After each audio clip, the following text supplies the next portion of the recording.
Hi again, everybody. Welcome to Bunker Bullion Phase 3.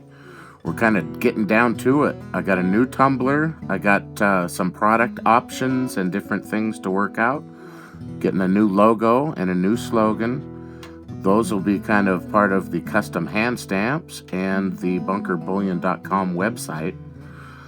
As the weather gets warmer, I'll be doing some clay crucible work, but there's lots of other stuff to do before I finalize the business end. But right now, we're still making beautiful silver art. I hope you'll join me as I learn how to do that. So here you see the draft of the new logo and the new slogan, Odd Weights, Unusual Beauty. That's kind of what Bunker Bullion is about. That horse there is going to replace the little horse I've been using to stamp on my stuff. Stay tuned for that custom stamp sometime during Phase 3. But in this episode, I want to kind of talk a little bit about the new tumbler.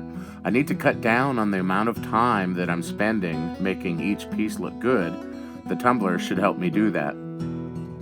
The one I chose based on various recommendations is by Lortone. This one here is a double 6-pound barrel. You can also use a 12-pound barrel on this, but since I do different things of different sizes and might want to do different times, I went for the double-barreled 6-pound. The standard one you see is a 3-pound. So I've been doing some experimenting. I purposely poured some different things that had flaws, and I wanted to see just how it was dealt with in the tumbler. You see that one there? That one's got a lot of schmutz there. That's graphite. That one I would typically have remelted, but I want to throw them in here. Included, I bought some stainless steel jeweler's mix shot. This one's got 5 different sizes. It gets into all the nooks and crannies. Here on these first tests I did with just water. Later I used a burnishing agent, and I'll share that in a future video. So in go the pieces. I wanted to kind of put a bunch of weight in there and some bigger pieces just to see what happens. It works great with the small things at short times. So this one here I put in for a long time. That other barrel's got a different bar in it that I'm putting in for a shorter time. So we'll see how these come out. This is a great tumbler, super dependable. Can run 24 hours a day. What I've discovered so far, though, is I don't need to tumble very long, and if I do, it has some effects on the finish that are not what I'm looking for. So let's pull these out. This one here was a nice 8.8 chunky bar. I love this particular mold. It tumbles nicely. This one was in there for about a half an hour.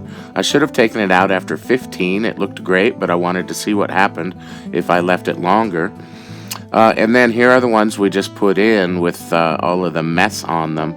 I checked them throughout the process, and at about a half an hour, they looked good, but the flaws were not gone. So these have been in now for about 2.5 hours, and they were thumping around, and kind of some of them were too big for that particular tumbler.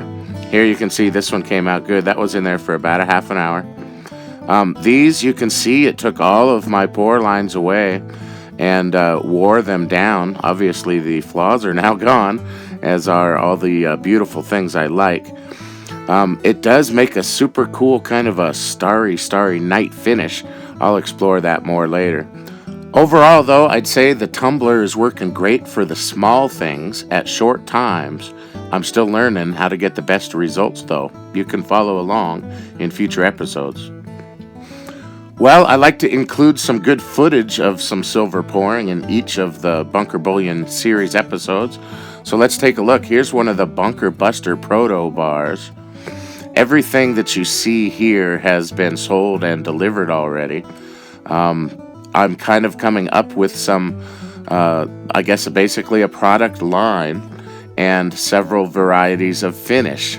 Mild, moderate, aggressive, and mirrored in basic different things. So we got tilted hexagons and rounds. This one is one of about 6 bars I'll be offering. The tilted hexagons are tricky, man. I'll show an error that I kept in a future episode too. In this phase, I'm going to spin that. I got to wait till it's a little warmer, but we're going to put that on a pottery wheel. Well, you see, I'm getting some okay stuff here, dudes. This long bar is super unique, and people are really loving it. It can go up to about 40 ounces. I love the different things I can do with it. This one's another long bar. It's about an inch shorter. This one I poured and sent off to my friend Lady Liberty Stacker. This one's special.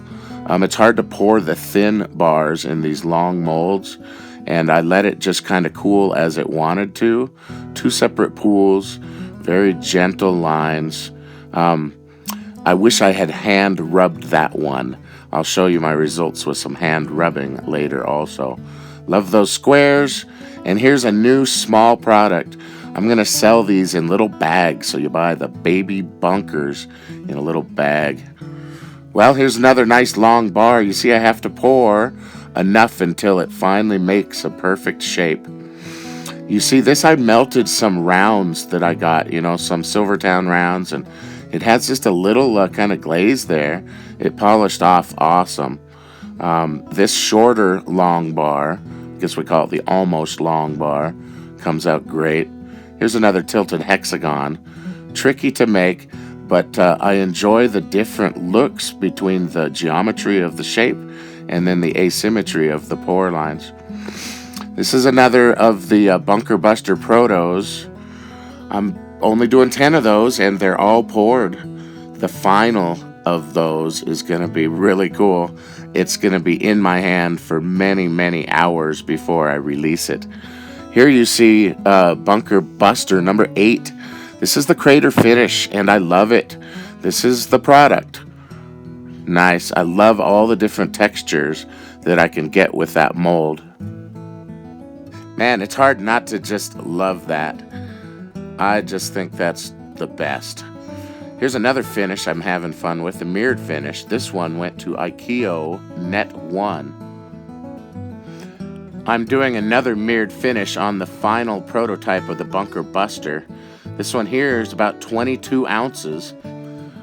So far, I've taken the sandpaper, and I'm not using any tools on this, and I just have sanded it with 400, 600, 1200, and 1500 grit. And then I, with my bare hands, just rubbed in the silver or the metal polish I've been using. I'm going to start over, dudes. I'm going to start right there at 1500 grit, and then I'm going to go as fine with the sandpaper as I can buy. And then I'll buff it again with my hands, with my fingers. Lots of hours in my hand, lots of love going toward this project. I hope you're enjoying the series. Stay tuned for more silver pouring and learning as I try to create silver art. Thanks for watching, everybody. We'll see you again.